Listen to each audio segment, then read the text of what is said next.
Let's talk about party games. According to every quote-unquote big critic, they aren't as good as Final Fantasy VII, and apparently never will be. But think of it like this. Imagine comparing Pac-Man Fever to Final Fantasy VII Remake. It's just not fair. It's like expecting a mechanic to perform open heart surgery. Party games in my eyes are the genre definition of filler. These types of games aren't supposed to be these huge experiences with deep stories, complex characters, award-winning music, or even the same type of main menu as God of War. You think Overcooked 2 can have a one-shot story? That's mainly because Shrek Party Slam should have a one-shot story. I feel like we shouldn't put party games on such a high pedestal. It's not fair to expect what we do for AAA games and put those high expectations onto party games. But it's also because most party games are bad and a waste of time. Low-quality games that try to take you away from the big adventure of Jump Force. I'm sorry, I meant Xenoverse 2. No, I meant, Right to Hell Retribution. Even though party games aren't as good as your average Sonic and the Black Knight, it doesn't mean that they can't be fun to play twice a year. Just look at Sonic and the Secret Rings. These games are generally meant to be played with multiple people. Get everyone involved in a virtual party if you're not an actual party animal. We got some based on real life board games and TV game shows like Monopoly, Family Feud, Jeopardy, Clue,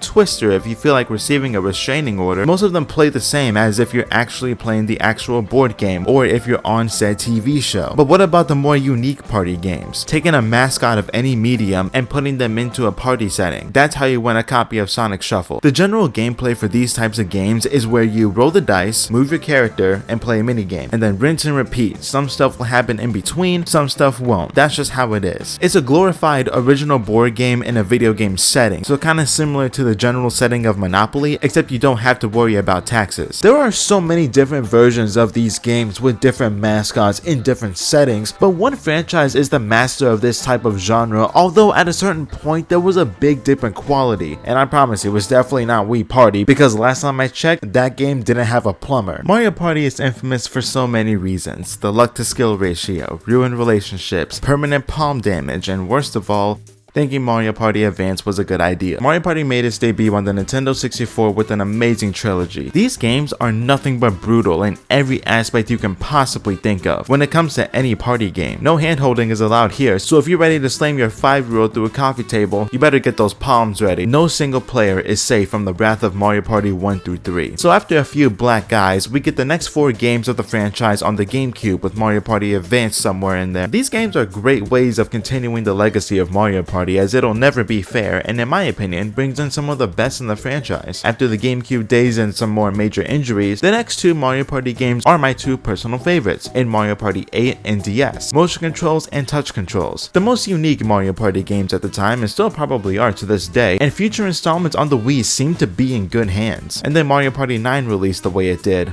My god, I'd consider Mario Party Advance the benefit of the doubt game. Basically, I would give the franchise one bad game as long as the developers can continue putting out quality on consoles, and that's exactly what they did. We even got a redemption tour with Mario Party DS, but when Mario Party 9 was released, I've never wanted to throw a game off a cliff like this game, and I played Ruby Grim Eclipse, and I did just that. We got ourselves some new developers as Deca Sports Masters Hudson Soft worked on every Mario Party game until it was time to give up. Nintendo went to ND Cube to handle the future of the franchise, and let's say it didn't get off to the strongest start. Having to team up with the competition and go from point A to point B on every map is absolutely miserable. It takes everything out of the general Mario Party gameplay, and it's lucky it has some really good mini games, but the main mode and how weird everything looks just pisses me off. Also, why did the maximum dice roll go from 10 to 6? What was the point of that? Keep the dice the same and expand the length of the board if you're afraid that everyone is just gonna steamroll through it if all players manage to roll a 10 every single time. This was the start of the franchise decline, and it only continues on the Wii U, and surprisingly, we only got 2 Mario Party games on the Wii. Mario Party 10, but a tiny bit fun, which makes it better than Mario Party 9. Speaking of which, same overall concept as Mario Party 9 with the same gameplay. A good list of minigames, but 2 new modes, Bowser Party and Amiibo Party. Bowser Party should have been in a past game at the time, although it is a cool idea, but whenever you're playing as Bowser, you're overpowered as hell. But there's a lot of bullshit fun that can come out of this mode, and it was unexpected for me. Not only that, but I also really enjoyed Amiibo Party, as it's a cool idea that has a lot of potential. Even though we're never gonna see it again because Animal Crossing Amiibo Festival just had to show its ugly face. We also got some 3DS Mario Party entries. Star Rush and Island Tour get the job done with their unique ideas, but for me they're in the middle of the road. But Top 100 is where you realize that everything is on fire. It's one of the worst Mario Party games with an amazing concept. Being able to play 100 of Mario Party's legacy set of minigames from every home console game. I was hyped about this because I was thinking of which minigames will be featured, although when it comes to the selection I'm 50-50 on it. On one half, there are a ton of iconic minigames that deserve to be here, but on the other half is the inconsistency. Why are there 12 Mario Party 7 minigames? This should have been 10 of the best minigames from each console game instead of scattering numbers around and have some games be represented more than others. Also, they didn't even try with the boards because there's only one. I cannot stand wasted potential, but at least they did something to attempt a celebration game and it came out really bad. Now we move on to the Nintendo Switch. I'm just gonna get straight to the point. Super Mario Party is the creation of my own personal genre of games with amazing ideas but with just as much wasted potential, just like Top 100. I'm mainly talking about the 4 boards we get to play on and mandatory Joy-Con usage, although luckily we're back to traditional Mario Party gameplay. No more riding in vehicles and becoming frenemies. My problem with this game is that we never got any extra boards because that's what this game was lacking. Although the boards that we do have sometimes feel very small and empty and we couldn't use normal controllers if we wanted to. And here's the thing, the Joy-Con idea isn't even that bad. It's the fact that it's mandatory and you can't use a Pro controller. Even then, the general idea of Joy-Con usage and when put into execution with the Joy-Con, in my opinion, it's actually pretty fun and unique. In order to play Super Mario Party, you have to have working Joy-Cons. We also got a great cast of characters, even though we are missing some key icons, because the fact that Pom Pom made it into a Mario Party game before Boom Boom honestly is criminal. Also, this is the only game that you have to actually strategize about who you want to play instead of playing whoever you want. There are definitive good and bad characters in Super Mario Party. It's a cool idea of characters having their own dice blocks, but it just opens the door to every tier whore in existence. I just want to play as Bowser with no repercussions. My favorite part of this game was the rhythm games, and I'm so surprised that we didn't see them again. Super Mario Party seemed like a step in the right direction, as it's a really good entry, but it lacks a few elements that we should have seen in the first place or as DLC. But let's calm down and slide into the most recent installment. What seems to be the step in the right direction, even though this is another compilation, but I believe it's done right, unlike a certain 3DS game I don't want to talk about anymore. So the year is 2021. It's been 3 years since the somewhat experimental Super Mario Party was released, and that game really died off fast, even though there was a lot of fun to be had. Although I think the biggest reason why this game didn't pop off as hard as it should have was because of the Joy-Con. In the past, there was a massive wave of Joy-Cons not working the way they should have, as the analog sticks would either stop working entirely or they would drift your cursor when it's not being moved. Joy-Con drift was a massive problem that I myself have also encountered, but luckily for me, I never owned Super Mario Party, but I have played it a good number of times at the risk of throwing my Joy-Con through my window out of frustration with the controller instead of the game. But during Nintendo's E3 conference, we were shown a trailer of the next Mario Party experience. It looks absolutely stunning as we see some legacy boards make their return in modern society. I kinda feel bad for them. We got a look at Peach's birthday cake from Mario Party 1 and Spaceland from Mario Party 2. A big number of minigames from past games just like Top 100, but this time around we're not being led on. Mario Party Superstars was released on the Nintendo Switch worldwide on October 29th, 2021. This game was extremely anticipated for going back to form that we're all used to, unless you've played Mario Party 9, 10, or Top 100. I'm sorry for your loss. The general reception was very positive, with the average score being around 7.5 to 8 out of 10. Although some GameSpot reviewer wanted to be different and gave it a 6 out of 10, but I want to mention that I'm about to say something positive about IGN, so cover your ears if you're sensitive to positive IGN talk. IGN reviewer Mitchell Saltzman stated, Mario Party Superstars is an amalgamation of some of the best boards, minigames, mechanics, and quality of life improvements from the whole series, resulting in the best Mario Party has been in a very long time. And to be completely honest, I 100% agree. In my opinion, the last great Mario Party game was Mario Party 8 back in 2007, and I'd even say the last decent Mario Party games were Star Rush and Island Tour. But let's take a deeper look into the most recent installment, and hopefully I won't have to eat my own words. This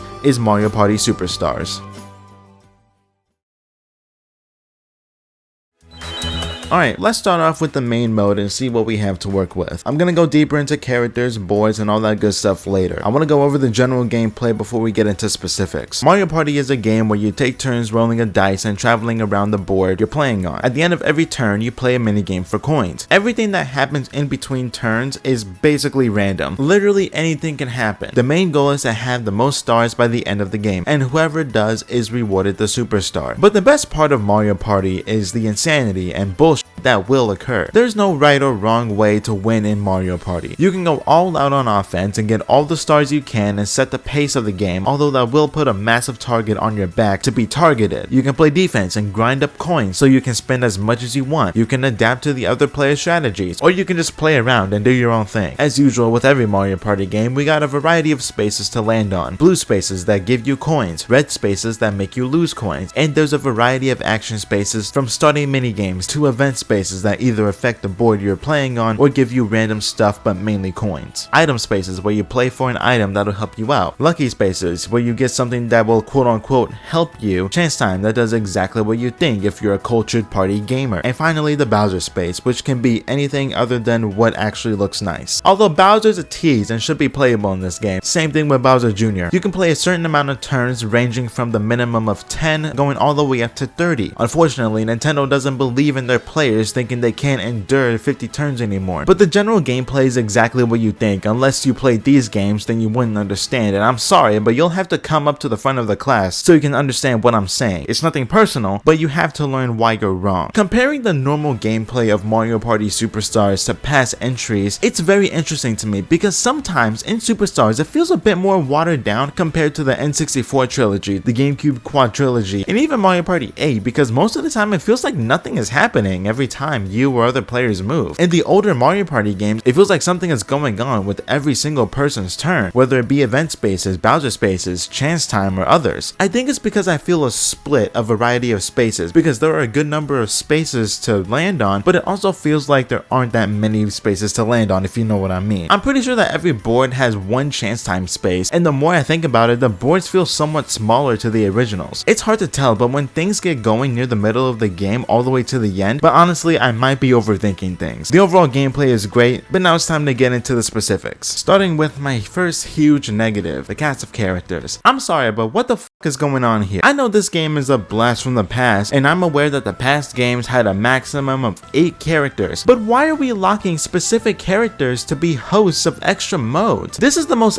empty a Mario Party cast has been. At least the N64 trilogy has a reason to have a small cast of characters, but with what we saw in Super Mario Party just makes me wonder why this had to be accurate to the past. Also, why Birdo? Rosalina is obviously a huge fan favorite, so she makes sense, but why Birdo as the 10th character? Don't get me wrong, I don't dislike Birdo. This is the most random character selection, when in my opinion there are a lot of characters I would pick before her. Toad, Koopa Troopa, Kamek, Diddy Kong, hell, I'd rather pick Hammer Bro, Blooper, or Toadette. This roster is full of the obvious picks for a Mario Party spin-off. Basically, you can't have a Mario sports game or a Mario Party game or anything else that isn't a mainline game without these characters, excluding one. Mario, Luigi, Peach, Daisy, Wario, Yoshi, Donkey Kong. And you know what? I am man enough to admit that you can't have a Mario spin-off game without Waluigi, even though no one will ever play him. And as I mentioned, Birdo being the biggest, most random surprise. So 10 characters. So much to be desired, but I guess we'll have to wait until the next original Mario Party game. Also, I am happy that they got rid of the characters having their own dice block and just keeping it to the normal 1 through 10 dice block. That was a nice experiment with a cool idea, but I don't ever want Mario Party to be competitive because it's already competitive enough, because last time I played it was with an arsonist and they burned down their house. Luckily I live in space, so joke's on them. Okay, so with the lack of characters also comes with the lack of boards to play on. Don't get me wrong here, I love all these boards and I'm so happy that they got reimagined. Although I do have a question, what's the point of the difficulty part when picking a board? How can a Mario Party board be hard to walk around? I think it's based on complexity, which I guess makes sense, but it's still pretty unnecessary in my opinion. But real quick, going back to my lack of boards comment, I understand why these games don't have that many boards to pick from because developing them and making them as interesting as possible is tough to pull off, but I know ND Cube can do it. Even though Hudson Soft was the one that had 8 boards in the very first Mario Party game, which says a lot because it feels like the number just keeps going down and down with every entry. I personally would have liked some DLC boards from the original trilogy like Bowser's Magma Mountain, Luigi's Engine Room, Eternal Star, and others, but what can you do as a gamer? Starting with my least favorite, we got Yoshi's Tropical Island. I love how stunning the visuals look. All the fruits look absolutely delicious, although my biggest gripe with this board is the way it's structured. It's pretty one note when you look at it. There aren't many pathways to go through, no use of skeleton keys, and the thwomps don't really bring much variety except the fact that you can raise the price up to like 150 for no reason, because that's always funny, isn't it? I do believe the visuals carry this board because it really is a fun tropical beach type area, but I wish it was a bit bigger with more to do. Next up is Woody Woods. This reminds me of forest levels in 2D Mario games. Similar to Yoshi's Tropical Island, this one feels kinda empty, but the event spaces and the talking trees make this one more enjoyable and more interesting. But the environment just being the woods is a bit boring to me. I prefer the visuals of Tropical Island because there's a lot more to look at and a lot more vibrant colors that make it stand out, although the general gameplay and the structure of the board of Woody Woods is a lot more interesting and more enjoyable for me. Next up is Peach's birthday cake. The random idea of walking around on a piranha plant infested cake makes me feel a certain way. It's like driving a Tesla that's owned by spiders. Alongside our big gimmick is just taking a tour of what a cake looks like up close from an ant's perspective. Horrorland is up next, solely based on the day and night gimmick, which I believe to be the best element in all of Mario Party, because every time it goes from night to day, you have to switch up your strategy as it affects multiple parts of the board that are only exclusive during that time of day. It's such a cool idea that I'm happy they sorta kinda brought back, but I would love to see this in a new original board in a future game. And the power of the process of elimination, my favorite board in Mario Party Superstars is Spaceland. My favorite board for Mario Party 2 because it can cause the most chaos. The Sniffet Patrol is cool, but everything is based on that massive Bowser laser cannon. Once the middle of the board gets to 0, a massive laser shoots at everything that faces it. Anyone who is within the crosshair will lose every single coin that they own, and it can change the pace of the game big time. I remember playing this board with my friends online, and Master CPU Birdo launched the laser on both of my friends except for me, and it was the best sight I've ever seen. I went on to get second place, but it was funny to watch. Also the best board song in the entire game, if not the entire franchise, because it just fits the theme of space. Like I said, I do wish we got other boards from the original trilogy as DLC, but I know Spaceland will always have my back as one of my favorite Mario Party boards of all time. Now it's time to talk about one of, if not the most important elements of Mario Party, other than the bullshit, the minigames. It's not Mario Party without minigames, and that goes for every single Mario Party clone, even though most of those games shouldn't even exist in the first place. Even though I would love to experience Sonic's Shuffle one day, we got ourselves a big number of minigames to play with a total of 100. We got minigames making their grand return from Mario Party 1 through 10 on consoles. They're not bringing back any Mario Party Advanced minigames anytime soon. It sticks with the theme of Blast to the Past by bringing back some of the best minigames from past games. Like I said, Mario Party 9 and 10 have really good minigames, but after a bit of counting, this is the number of minigames from each game. 55% of these minigames are from the N64 trilogy, which I think makes sense to an extent because the boards we play are from that trilogy, but it stands out so much to me anyway. We got ourselves the standard free-for-all, 2v2, and 1v3 with the additions of puzzles, sports, high score, duel, and coin minigames. Here are my favorites out of this legendary group, but I do have my not so favorites. Sneak and Snore because the timing is weird, Rockin' Raceway because I don't understand anything about it, Coney Island because Pac-Man Party did it better, Etch and Catch because the controls feel so strict, and Castaways to an extent because everything is so confusing. I don't mind the other 40%, but this is a great collection of minigames that do their job to the best of their abilities, and also being the bane of my existence at the same time, but I have to remember what game I'm talking about. So let's move on to the extra game modes other than the obvious party mode. Mario Party generally has other things to do after you break your sister's arm in party mode, so let's see what we got. First up is Mount Minigames, the best place to play every single minigame and different sub-modes based on specific types of minigames, from 2v2, 1v3, there are even 2 online modes if you're feeling spicy and risking putting your mental health in a bad state. This is a cool place to recharge your brain from thinking about every single move possible in a 30-move game. Also, we can play full games of Mario Party online. It's kinda crazy to think about in today's world. I've only played it once with friends about a month after it came out, and it worked very well with only the tiniest bits of lag, but nothing that made it feel like it didn't work. I think it's a great addition to add, and the fact that most of the time you're anonymous leaves a lot of possibilities to how your competition reacts to your style of gameplay. I might dabble more into it in the future if anyone is playing Mario Party like that, but I'll stick with trying to beat Master Birdo offline. We can shop for stuff that doesn't matter, we can check out achievements, which is nice every now and then, alongside a whole mode that focuses on data.